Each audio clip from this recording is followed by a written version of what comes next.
नाजरीन अस्सलाम वालेकुम। खबरनामे में आपका खैर मकदम है। पहले नजर डालते हैं सुर्खियों पर। कादियानियों की इबादत गाहें वक्फ बोर्ड के रजिस्टर से खारिज, वक्फ बोर्ड का तारीख साज फैसला।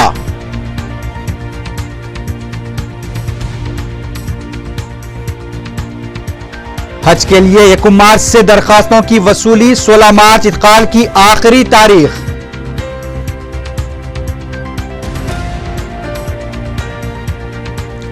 रियासत भर में पल्स पोलियो के अगले मरहले का कल आगाज, 6.5 लाख बच्चों को खुराक पिलाने का निशाना।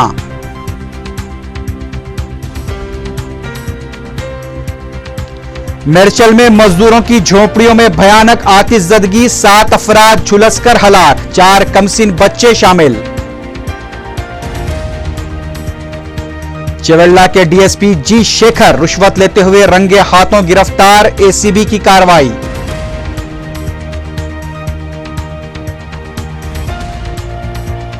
और बैरूनी ममालिक में रोजगार का झांसा देने और पासपोर्ट के लिए फर्जी दस्तावेजात तैयार करने वाले 3 एजेंट्स गिरफ्तार।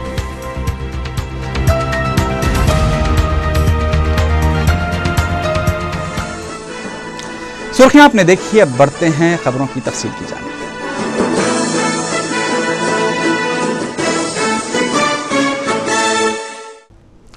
आंध्र प्रदेश स्टेट वक्फ बोर्ड ने एक तारीखी फैसला लेते हुए वक्फ बोर्ड रजिस्टर में दर्ज कादियानियों की इबादतगाहों को खारिज कर दिया है। बोर्ड ने तमाम तफसीलात हुकूमत के हवाले कर दी हैं और हुकूमत से दरख्वास्त की है कि इन इबादतगाहों को इंडोमेंट यानी हिंदू औकाफ के हवाले किया जाए। वक्फ बोर्ड की आमला के इजलास में सिलसिले में करारदाद मंजूर की गई। इजलास के बाद सदर नशीन वक्फ बोर्ड और तमाम अरकान ने बताया कि कादियानियों के जेर कब्जा और जेर तसर्रुफ जितनी मसाजिद हैं उन सबको वक्फ बोर्ड के तहत लिया जाएगा। इसके अलावा कादियानियों के कब्जे में मुसलमानों के जो कब्रस्तान और जायदादें हैं वो भी वक्फ बोर्ड के तहत रजिस्टर करते हुए हासिल की जाएंगी। वाज़ेह रहे कि आंध्र प्रदेश वक्फ बोर्ड मुल्क का पहला अलग बोर्ड है जिसने इस तरह का फैसला किया है। कादियानियों को तमाम मुसलमानों ने मुत्तफ़क़ा तौर पर खारिजुल इस्लाम करार दिया है, इसलिए बोर्ड के अरकान ने कादियानियों को मुस्लिम कब्रस्तान में जगह न देने की अपील भी की है। वक्फ बोर्ड के इस फैसले के बाद हज हौज नामपल्ली के अहाते में मौजूद सैकड़ों मुस्लिम नौजवानों ने इसका खैर मकदम किया। इन नौजवानों ने गुलाम अहमद कादियानी को काफिर करार देते हुए उसका पोस्टर भी नजर आतिश किया। आंध्र प्रदेश रियासती हज कमेटी का इजलास मुनक्किद हुआ जिसमें हज कैंप साल 2012 के इंतजामात का जायजा लिया गया। इजलास के बाद मीडिया से बातचीत करते हुए सदरनशीन रियासती हज कमेटी खलीलुद्दीन अहमद ने बताया कि 1 मार्च से आज़मीन हज की दरखास्तें वसूल की जाएंगी। उन्होंने कहा कि 16 मार्च दरखास्तों के इंतकाल की आखिरी तारीख है। सदरनशीन हज कमेटी ने बताया कि जिन आज़मीन के पास इंटरनेशनल पासपोर्ट है वही दरखास्त दाखिल करने के अहल हैं। दरखास्त फॉर्म के साथ पासपोर्ट की नकल भी दाखिल करना जरूरी है। हज कमेटी के अरकान ने इजलास में हज सीजन 2012 के इंतजामात से मुताल्लिक दीगर उमूर का भी जायजा लिया। रियासती हज कमेटी की जानिब से इस साल खासतौर 2012 हज के लिए तैयारियां शुरू हो चुकी हैं। इस सिलसिले में आज हज कमेटी की मीटिंग हुई है जिसमें खासतौर पर हज काम जो तकरीबन 25 से 26 तारीख से आ जाएंगे, 1 मार्च से 16 अप्रैल तक चूँकि हज के फॉर्म्स के इजराई और वसूली अमल में आएगी। रियासत भर में पल्स पोलियो प्रोग्राम के अगले मरहले का कल से आगाज होगा। यह प्रोग्राम 22 फरवरी तक जारी रहेगा। शहर में इस प्रोग्राम के दौरान 6.5 लाख बच्चों को पोलियो खुराक पिलाने का निशाना रखा गया है। शहर के तमाम पोलिंग बूथ्स पर पोलियो खुराक पिलाने के मराकज़ कायम किए जाएंगे। इसके अलावा इबादतगाहों और शॉपिंग मॉल के पास भी पोलियो खुराक पिलाने का इंतजाम किया जा रहा है। वज़ीर आला किरण कुमार रेड्डी ने 19 फरवरी से शुरू होने वाले 4 रोज़ा पल्स पोलियो प्रोग्राम को कामयाब बनाने की अपील की है। पल्स पोलियो प्रोग्राम के मौके पर अपने बयान में चीफ मिनिस्टर ने कहा कि हमें मुल्क से पोलियो के खात्मे के लिए मिलकर काम करना चाहिए। उन्होंने बताया कि आंध्र प्रदेश 2008 से पोलियो के मर्ज से आज़ाद है और सिर्फ हिंदुस्तान में जनवरी 2011 में पोलियो के एक मरीज की ही निशानदही हुई है। किरण कुमार रेड्डी ने बताया कि इस प्रोग्राम के दौरान गदागरों और स्लम इलाकों में रहने वालों के अलावा मजदूर तबके पर खुसूसी तवज्जो दी जाएगी। चीफ मिनिस्टर ने बताया कि इस प्रोग्राम में तिब्बी अमले के अलावा असातिज़ा और दीगर समाजी तंजीमों का भी ताउन शामिल रहेगा। 20 तारीख को शिवरात्रि के पेश नज़र मनादिर के पास भी पोलियो खुराक पिलाने के कैंप कायम किए जाएंगे। रियासत में 18 मार्च को ज़िमनी इंतखाबात के इनेकाद के ऐलान के साथ ही सियासी जमातों में सरगर्मियां शुरू हो गई हैं। कांग्रेस में भी ज़िमनी इंतखाबात के लिए उम्मीदवारों को खतियत देने के लिए सरगर्मियां शुरू हो चुकी हैं। वज़ीर आला किरण कुमार रेड्डी ने ज़िमनी इंतखाबात के सिलसिले में कैंप ऑफिस में तेलंगाना के मुख्तलिफ कायदीन के साथ इजलास मुनक्किद करते हुए उम्मीदवारों के नामों को खतियत देने के सिलसिले में तबादला ख्याल किया। तेलंगाना से ताल्लुक़ रखने वाले रियासती वज़रा ने वज़ीर आला किरण कुमार रेड्डी से मुलाकात की। महबूबनगर की इंचार्ज वजीर DK अरुणा, वजीर IT पोनाला लक्ष्मैया और साबिक वजीर चिन्ना रेड्डी भी इस मौके पर मौजूद थे। कांग्रेसी कायदीन ने मीडिया से गैर रस्मी बातचीत के दौरान इस बात का इशारा दिया है कि महबूबनगर से साबिक रुकन असम्बली हरीश्वर रेड्डी की अहलिया विजय लक्ष्मी, नागर कर्नूल से दामोदर रेड्डी और कोल्हापुर से विष्णुवर्धन रेड्डी के नामों को खतियत दी गई है और कांग्रेस आलाकमान से मंजूरी मिलने के बाद इसका पार्टी सरकारी तौर पर ऐलान करेगी। कांग्रेस के रुकन कौंसल के जनार्दन रेड्डी ने कहा है कि ज़िमनी इंतखाबात में किसकी जमानत जब्त होगी इसका फैसला अवाम करेंगे। मीडिया से बात करते हुए के जनार्दन रेड्डी ने कहा कि अपोजिशन को कांग्रेस पार्टी की जमानत जब्त होने की फिक्र छोड़कर अपनी फिक्र करनी चाहिए। उन्होंने कहा कि किरण कुमार रेड्डी की बेहतर हुक्मरानी के बायस ज़िमनी इंतखाबात में कांग्रेस की कामयाबी यकीनी है। అది సహజమే, దానికి తప్పుపట్టవలసిన అవసరం లేదు। కాంగ్రెస్కి డిపాజిట్ రాదా లేకపోతే తెలుగుదేశంకి డిపాజిట్ రాదా అనే సంగతి రేపు ఎలక్షన్ అయినాక తెలుస్తుంది। రేపు ప్రజలు ఓటిస్తారు, మీరు చేసినప్పుడు మీకే తెలుస్తుంది। రేపు ప్రజలు చూస్తారు కదా, వాళ్ళు ఇప్పుడు ఉన్న డెవలప్మెంట్ కానీ రేపు ఉన్న రాబోయే ఇప్పుడు కిరణ్ కుమార్ రెడ్డి గారు ఎంత బాగా చేస్తున్నారు, అన్ని మొత్తానికైతే ఇప్పుడు బడ్జెట్ కూడా ప్రవేశపెట్టి దాంట్లో అన్ని రకాలుగా అందరికీ మేలు జరిగేటట్టు చూస్తూ ఉన్నాడు। కాబట్టి बरकी शरहों में इजाफे से मुताल्लिक़ अवामी राय जानने के लिए Andhra Pradesh electrical regulatory commission की जानिब से तलब किया गया इजलास उस वक्त अफरा तफरी का शिकार हो गया जब एक किसान ने एहतजाजन ओहदेदारों के सामने अपनी धोती उतार दी और फर्श पर बैठ गया। तफसीलात के मुताबिक हफ्ते को जब रेगुलेटरी कमीशन का इजलास जारी था, फसल के नुकसान का शिकार एक किसान वहां पहुंचा और ओहदेदारों पर बरहमी का इजहार करते हुए कहा कि नुकसान की पाबजाई के लिए दफ्तर के चक्कर काट काट कर वो थक चुका है। उसका कहना था कि गैर मौसर बरकी सरबराही से कई किसान मुतासिर हुए हैं और फसलें भी तबाह हुई हैं। किसान ने कहा कि ओहदेदार सिर्फ बरकी शरह में इजाफे पर ही इजलास मुनक्किद करते हैं, जबकि बरकी की नाकिस सरबराही से मुतासरा किसानों को नुकसानात की पाबजाई के लिए इक़दामात नहीं किए जाते। उसने कहा कि हमें कहीं भी इंसाफ नहीं मिलता। अगर हम अदालत से रुजू भी हो गए तो हमें इंसाफ की उम्मीद नहीं है। ओहदेदारों ने जब किसान को खामोश बिठाने की कोशिश की तो किसान ने एहतजाजन अपनी धोती उतार दी और वहीं पर बैठ गया। उसका कहना था कि उसके साथ इंसाफ होने तक वो यहाँ से नहीं हटेगा और अगर यहाँ कोई इंसान है तो वो मेरी मदद करेगा। किसान के इस गैर मुतवक्के इक़दाम से ओहदेदार भी हैरत ज़दा हो गए। किसान को बहुत ही समझा कर वहाँ से रवाना किया गया। इस मौके पर CPM के सेक्रेटरी BV राघवलू भी मौजूद थे और वो खामोशी से ये सब तमाशा देख रहे थे। सदर तेलुगुदेशम और साबिक chief minister N Chandrababu Naidu ने इल्ज़ाम लगाया कि रियासती कांग्रेस हुकूमत खवातीन की बहबूद के इक़दामात करने में नाकाम हो गई है। NTR ट्रस्ट भवन में तेलुगु महिला विंग के कारकुनों से खिताब करते हुए उन्होंने ये बात कही।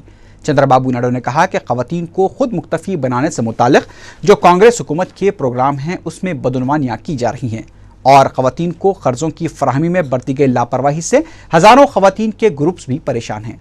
सदर तेलुगुदेशम ने कहा कि जब तेलुगुदेशम इख्तिदार में थी तो खवातीन की बहबूद के लिए कई काम अंजाम दिए गए और खवातीन को खुद रोजगार बनाने के लिए भी इक़दामात किए गए, लेकिन कांग्रेस हुकूमत जब से इख्तिदार में आई है खवातीन के हुकूक और मसाइल को नज़रअंदाज कर दिया गया है। मेयर JHMC मोहम्मद माजिद हुसैन ने राजीव युवा किरणालू प्रोग्राम और दीगर रोजगार से मुताल्लिक़ स्कीमों के लिए JHMC की जानिब से जारी तरबियती मराकिज़ का मुआयना किया। मेयर माजिद हुसैन ने मेहदीपट्टनम, रेड हिल्स, हुसैन आलम, सुल्तान शाही, बाबानगर, कोत्तापेट और नाचारम में तरबियती मराकिज़ का मुआयना करते हुए ओहदेदारों को ज़रूरी हिदायत दी। इस मौके पर मीडिया से बात करते हुए मोहम्मद माजिद हुसैन ने बताया कि JHMC की जानिब से चलाए जा रहे तरबियती मराकिज़ के अच्छे नताइज सामने आ रहे हैं और इस सिलसिले में उन्होंने सर्कल 3 के तहत तरबियती मराकिज़ का दौरा करते हुए मुकम्मल तफसीलात हासिल की हैं। माजिद हुसैन ने बताया कि हुकूमत की जानिब से रोजगार की फराहमी से मुताल्लिक शुरू की गई स्कीमों में JHMC के तरबियती मराकिज से 7,000 उम्मीदवारों को मुलाजमतों की फराहमी की कोशिशें की जाएंगी। उन्होंने कहा कि आइंदा साल JHMC की जानिब से इस तरह के मजीद प्रोग्राम शुरू किए जाएंगे और 10,000 मुलाजमतों को यकीनी बनाने के लिए भी कोशिशें की जाएंगी। मेयर माजिद हुसैन ने कहा कि जो एजेंसियां इस तरबियत के दौरान अच्छा मुजाहरा करेंगी उन्हें इंसेंटिव्स भी फराहम किए जाएंगे और दीगर शोबेजात में भी उनसे खिदमात हासिल की जाएंगी।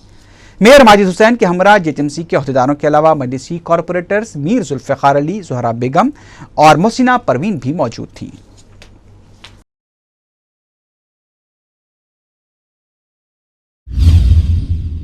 डिपार्टमेंट से जो लाइवलीहुड प्रोग्राम्स की जो ट्रेनिंग इंस्टीट्यूट चल रहे हैं उसका दौरा किया है और उसके काफ़ी अच्छे रिजल्ट्स दिख रहे हैं कि बहुत सारे एजेंसीज बहुत अच्छे तरीके से लोगों को ट्रेन कर रहे हैं। ब्यूटिशियन कोर्स, ऑटोकैड कोर्सेज हैं और बहुत सारे फैशन डिजाइनिंग कोर्सेज हैं।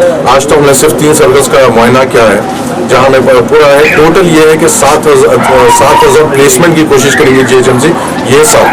10,000 लोगों की ट्रेनिंग हो रही है वेरियस अलग अलग एक्टिविटीज़ में, जैसा ब्यूटिशियन है और फैशन डिजाइनिंग है, ऑटोकैड है, कंप्यूटर इंस्टीट्यूट्स है, हर चीज़ में ट्रेनिंग की जाएगी। हमारा मेन कॉन्सेंट्रेशन ये होगा कि हम इनको 100% प्लेसमेंट देंगे और हमने एजेंसीज के सामने हमने ये भी बात रखी है कि जो भी 100% प्लेसमेंट ये ट्रेनीज को देगा उन्हें हम और ज़्यादा इंसेंटिव्स देंगे और उन्हें हम ग्रेड वाइज एक ग्रेड देंगे जिसके वो और ट्रेनिंग्स और ज़्यादा कैपेसिटी में ट्रेनिंग्स हमसे मांग सकेंगे और हम उन्हें और ज़्यादा से ज़्यादा मदद करेंगे।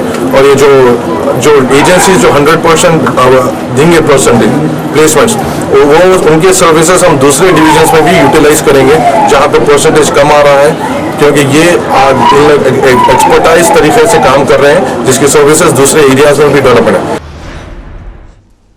19 फरवरी बरोज़ इतवार होने वाले VRO और VRA के इम्तिहान के लिए तमाम तैयारियां मुकम्मल कर ली गई हैं। VRO की 1,172 और VRA की 6,063 जायदादों के लिए 11 लाख उम्मीदवार इम्तिहान में हिस्सा ले रहे हैं। VRO का इम्तिहान सुबह 10 बजे था दोपहर 12 बजे और VRA का इम्तिहान दोपहर 3 से शाम 5 बजे तक मुनक्किद होगा। दोनों इम्तिहान में हिस्सा लेने वाले 11 लाख उम्मीदवारों में 400 माजूरीन भी शामिल हैं और बाज़ नाबीना उम्मीदवारों को इम्तिहान लिखने के लिए मददगार की सहूलत फराहम की जाएगी। मार्च के दूसरे हफ्ते में नताइज का ऐलान किया जाएगा और 24 मार्च को तकर्रुनामे हवाले किए जाएंगे।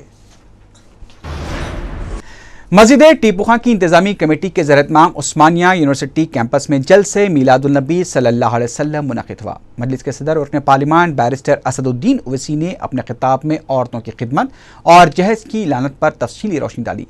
जलसे में शिरकत करने वालों में वक्फ बोर्ड के सदर नशीन गुलाम अफजल बयाबानी, खुसरो पाशा और मौलाना सैयद शाह काज़म अशरफी शामिल हैं।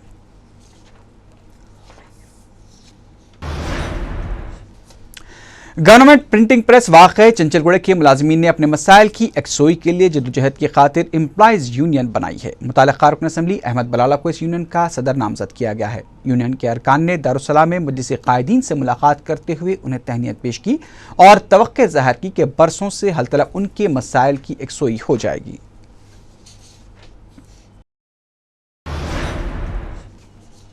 हल्का असम्बली राजेंद्र नगर के बल्ली डिवीजन शिवरामपल्ली में मजलिस से इत्तेहादुल मुस्लिमीन की जानिब से तालीमी इमदाद तकसीम की गई। NTR नगर में वाक़ जिला परिषद उर्दू मीडियम स्कूल में मजलिस के जनरल सेक्रेटरी सैयद अहमद पाशा खादरी ने रुकन बल्दिया हबीब ज़ैन आरिफ के साथ 10वीं जमात के तलबा में सालार मिल्लत ऑल इन वन गाइड तकसीम किए।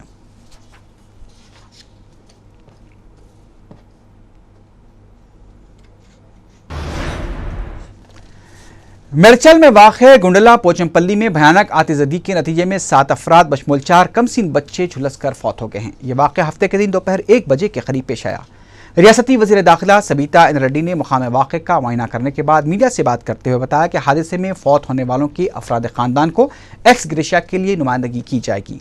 साइबराबाद के commissioner police D Tirumala Rao ने भी मुकाम वाक़े का मुआयना करने के बाद मीडिया से बात करते हुए बताया कि मध्य प्रदेश, उत्तर प्रदेश, महाराष्ट्र, महबूब नगर, मेदक और वरंगल से ताल्लुक़ रखने वाले तामीरी मजदूर पास में ज़ेर तामीर ट्राइडेंट कॉम्प्लेक्स में काम किया करते थे और करीबी झोपड़ियां बनाकर मुकीम थे। तिरुमला राव ने बताया कि मजदूर पकवान के लिए 5 किलो के छोटे सिलेंडर्स इस्तेमाल किया करते थे और सिलेंडर्स के फटने से ही यह वाक़या पेश आया है।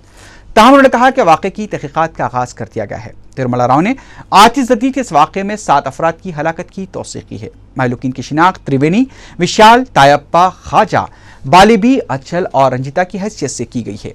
आतिशबाजी के इस वाक़े में 110 से ज़्यादा झोंपड़ियाँ जलकर खाकस्तर हो गई हैं और कई अफराद जख्मी भी हुए हैं, जिन्हें दवाखाना मुंतकिल कर दिया गया है। वज़ीर आला किरण कुमार रेड्डी ने वाक़े पर अफसोस का इजहार करते हुए कलेक्टर को मुतासरीन को मुमकिना मदद फराहम करने की हिदायत दी है। मकाम वाक़े पर इंतहाई दिलखराश मनाजिर भी देखे गए।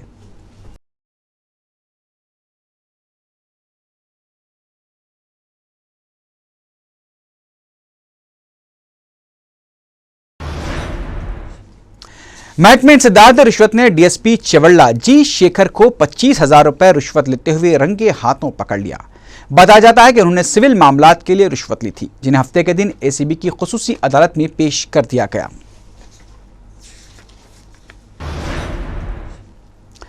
अफजलगंज पुलिस ने तिलाई चेन छीनने की वारदातों में मुलविस आदि सारिक को गिरफ्तार कर लिया है। पुलिस ने बताया कि गाजी मिल्लत कॉलोनी चंद्रान गुट्टे का साकिन फैसल शाह अली जाबरी 2008 से तिलाई चेन छीनने की वारदातें अंजाम दे रहा था और उसने आसिफ नगर, लंगर हाउस, हिमायूं नगर, नामपल्ली, एबिट्स, टप्पा चबूतरा और अफजलगंज पुलिस स्टेशनों के हदूद में 39 वारदातें अंजाम दी थी। पुलिस ने फैसल शाह के कब्जे से 25 लाख रुपए मालियाती मसरूफ अशिया को जब्त कर लिया है।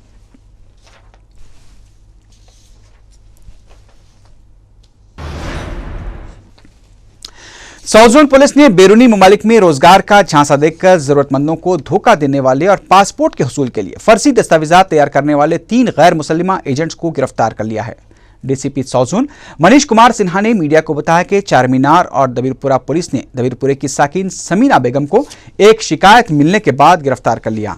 मनीष कुमार सिन्हा ने बताया कि अंबरपेट के साकिन जलालुद्दीन ने अपने किसी दोस्त के जरिए सऊदी अरब में मुलाजिमत की खातिर समीना बेगम से मुलाकात की थी। समीना बेगम ने जलालुद्दीन से जॉब वीजे के लिए 55,000 रुपए तलब किए, जिस पर जलालुद्दीन ने समीना बेगम को 30,000 रुपए बतौर एडवांस अदा कर दिए और उन्हें अपना पासपोर्ट भी हवाले कर दिया।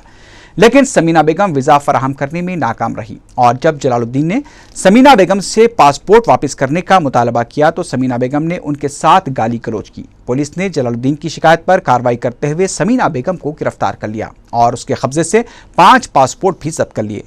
हुसैनिया पुलिस ने कोका की टट्टी में वाक़े स्पेस ट्रेवल्स के मालिक अब्दुल हमीद को पासपोर्ट की तजदीद के लिए एक जोड़े से 15,000 रुपए का धोखा देने के इल्जाम में गिरफ्तार कर लिया। पुलिस ने बताया कि अब्दुल हमीद ने मुतासर अफराद को रकम वापस करने के मुतालबे पर धमकियां दी थीं। एक और कार्रवाई में छतरी नाका पुलिस ने मुनीर चा नामी एजेंट को भी गिरफ्तार कर लिया।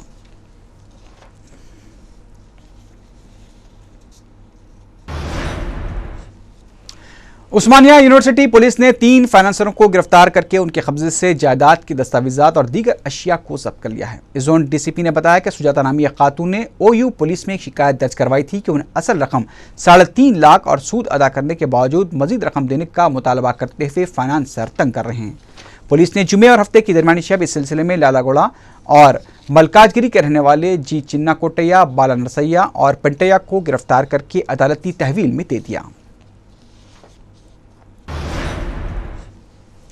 हयातनगर में पड़ोसियों के वक्त पर पहुंचने से एक लड़की की जान बच गई। बताया जाता है कि 10वीं जमात की 14 साल तालिबा स्वाति को चंद दिनों से 2 नौजवान बबलू और काशी तंग कर रहे थे। जुमे की शाम इन दोनों ने स्वाति के मकान में दाखिल होकर उसकी इस्मत रेजी करने की कोशिश की, जिस पर स्वाति ने चीखो पुकार शुरू कर दी तो इन दोनों ने उसे जान से मारने की कोशिश की, लेकिन पड़ोसियों के वक्त पर पहुंचने पर दोनों फरार हो गए।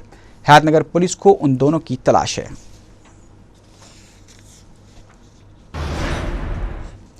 कुशाईगोड़ा पुलिस ने बुरखा पहनकर चोरी करने की कोशिश करने वाली खातून और उसकी बेटी को गिरफ्तार कर लिया है। बताया जाता है कि 40 साला रमा देवी अपनी 21 साला बेटी शारदा, जो MBA की तलबा है, कि शादी के लिए जहेज जमा करने के लिए चोरियां करना शुरू कर दी। इन दोनों ने चोरी के लिए एक ऐसे घर का इंतखाब किया जहां वो माजी में किराएदार की हैसियत से रहा करते थे और घर में मकानदार की बीवी कल्पना के अलावा कोई दूसरा नहीं रहता था।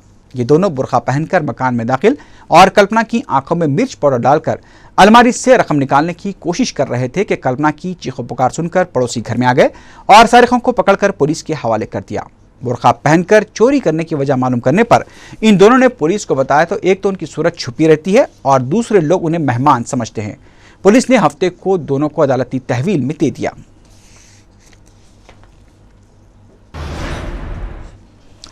हशमतपेट बोयनपल्ली के रहने वाले 20 साला शाहनवाज 12 फरवरी की शाम से लापता बताए गए हैं। वो अपनी वालदा के साथ मुशीराबाद शॉपिंग के लिए गए थे और रास्ते में लापता हो गए। गूंगे और बहरे होने के अलावा उनकी दिमागी कैफियत भी ठीक नहीं है। किसी को नजर आ जाए तो ख्वाहिश की गई कि मुशीराबाद पुलिस को इत्तला दी जाए। अहमद कॉलोनी टोली चौकी के रहने वाले शमीम सईद उर्फ सलीम अपनी मोटरसाइकिल AP115507 के साथ 13 फरवरी की शाम से लापता बताए गए हैं। वो अपने दोस्त से फोन पर बात करने के बाद घर से निकले थे और वापस नहीं लौटे। किसी को नजर आ जाए तो ख्वाहिश की गई कि लंगर हाउस पुलिस को इत्तला दी जाए। आखिर में सुर्खियों पर एक बार फिर नजर डालते हैं। कादियानियों की इबादत गाहें वक्फ बोर्ड के रजिस्टर से खारिज, वक्फ बोर्ड का तारीख साज फैसला।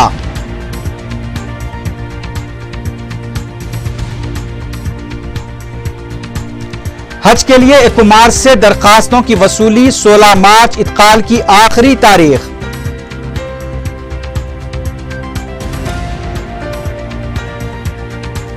रियासत भर में पल्स पोलियो के अगले मरहले का कल आगाज, 6.5 लाख बच्चों को खुराक पिलाने का निशाना।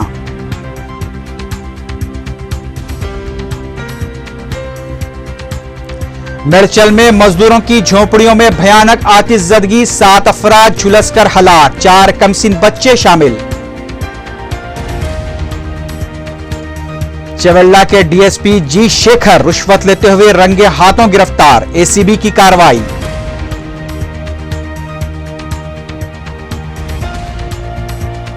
और बैरूनी ममालिक में रोजगार का झांसा देने और पासपोर्ट के लिए फर्जी दस्तावेजात तैयार करने वाले 3 एजेंट्स गिरफ्तार।